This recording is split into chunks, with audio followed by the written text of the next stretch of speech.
Hey coaches, this is Chris from Coaching Kids Soccer. Going to do a quick presentation on passing today. Everybody loves a good passer, somebody who can pass the ball from A to B, get the ball to players' feet, move the soccer ball down the field. So we're gonna work on passing today. So this game's called Battleships or Bowling. It's one of my favorite games to play with younger kids because they have a lot of fun with it. And it's pretty easy to do, and the technique gets better, and there's a lot of repetition involved with a lot of fun as well, like I said earlier here. But so let's get on with this here. So what you need standing cones, 6 to 8 depending on the team you're playing with. You need a couple of disc cones to form a gate, and you need another disc cone as a starting point. So recap: standing cones, disc cone, and soccer balls. If you don't have disc cones, you can use if you don't have standing cones, you can use a disc cone with a soccer ball on top of it as your targets. So the game's pretty simple. The player here, player A, will dribble up, stop the ball between the gate, so it's got to be on the line. If they go past it, they have to go to the back of the line and pass it into the standing cones and try to knock them over. As soon as that player goes and has taken their pass, then the next player can go. The first round of games. Oh, and by the way, I also give my teams. I'll get my teams to come up with names for themselves, so they're competing. So a quick coaching point here. What we don't want to see is this kind of stuff right here, where we have 1, 2, 3, 4, 5, 6 players in a grid, and everybody going and standing in lines. Try to, if you can, possibly help it. If you have enough space, enough equipment, to make your games where there's 3 kids or 4 kids at a time, so they're getting lots of touches, they're maximizing their chances to get better. Very important. So he dribbles up, passes the ball, comes back around, next player goes. We're going to get out of here. So I let round 1 go without very much coaching. I want to see what the technique's like. What's the dribbling like? What's the passing like? Do they get the plant foot next to the ball? Is the knee over the ball? Do they bring the foot through the middle of the ball, toe up, heel down, ankle locked, and pass it through the cones? So let me repeat that.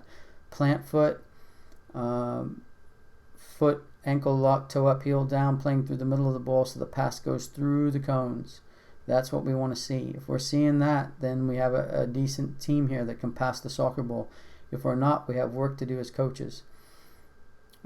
Okay, so once all the cones are knocked down, round 1 is over. That's when I bring all the kids to the middle here, and we'll either have one of the better players, and the coach is going to come over here too, demonstrate that. All right, so you've had round 1, you've had a chance to see who's really good at passing, or you know your players, and they're going to demonstrate, and they love it. Kids love it when they say, okay, who wants to demonstrate this skill right here? Kids love that. And we'll talk about the right technique. Plant foot,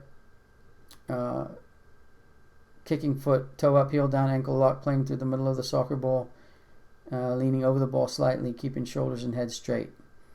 Once we've done a little demonstration on technique, either by a player or the coach, we come back and we play round 2. In round 2, I'm not going to coach as much either. The only thing I might say to them is if they start to rush or they start missing a lot, is focus on technique. Don't worry about speed right now. We're working on passing technique. After round 2, I do another demonstration to make sure they understand what we're doing, and then we play round 3. Sometimes after round 2, if you have a very good team, you can take out the touch. You don't need to stop the ball on the line. You can just have them dribble up and pass it. Only thing is they're not allowed to cross the line.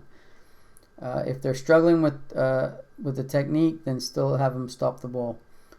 And I play round 3 to see who the winner is. You can do lots of things with this. You can do, best out of 3. You could say if the last game's worth 3 points to the winner, if they're tied 1-1, there's a lot of things you can do here to help them with little competitions. They love it. So there you have it, coaches. Let me run over it real quick with you again. Equipment you need: standing cones, disc cones to make the gate, and a cone here to start good dribble, stop the ball, passing technique, plant foot next to the ball, slight lean over the ball, kicking foot, ankle lock, toe up, heel down, play through the middle of the ball, and don't stab the ground when you pass it. Play through the middle and bring your foot through it. And you'll start to see your kids improve. And you can do a lot with this. After this, you could play scrimmage, or you could go to those fun passing games where you have to peg each other's ball and see if their accuracy has improved. If your team is really good, reduce the amount of cones that are there and back the grid up. All right, make it bigger. Or if you really want to make it hard and fun, if you think your team can really pass the ball, a couple of these or one of those, right? It'll make it very interesting, because generally when there's one left, it's harder to hit, and you'll find your kids getting a little frustrated because they can't get it there, and they'll have to really pay attention to their technique. So there you have it, Battleships or bowling, or whichever name you want to come up with and use. I love this game. I hope you've enjoyed this little session right here.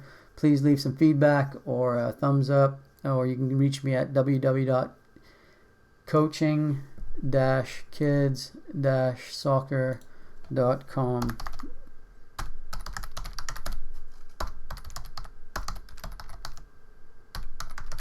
So there you go. Love to hear from you. And I hope you enjoy your soccer, and we'll see you down the line.